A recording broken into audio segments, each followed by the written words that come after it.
ਪੱਕੀ ਆ ਇਹ ਬੀਬੀ ਪੁੱਤ ਕਿੱਦਾਂ ਕਹਿੰਦਾ ਚੱਲਦਾ ਤੁਹਾਡੀ ਜਿੱਦਾਂ ਕਿ ਬੀਬੀ ਬਾਕੀ ਵੀਡੀਓ ਕਿਤੇ ਨਹੀਂ ਜਾਂਦੀ ਜੋ ਕਹਿ ਰਹੇ ਕਰ ਲੋ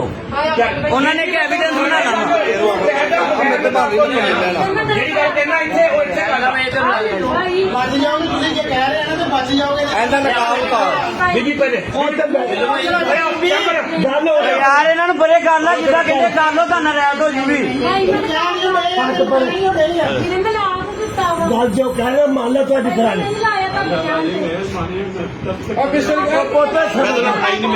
ਉਹ ਬਣਾ ਲਿਆ ਉਧਰੋਂ ਨਹੀਂ ਗੁਜਰਾਂਗਾ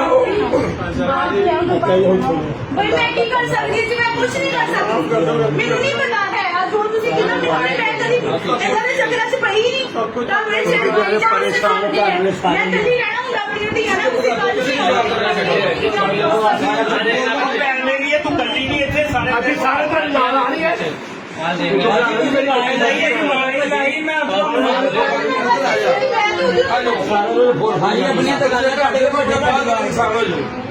ਅੱਛਾ ਬਾਜੀ ਇੱਧਰ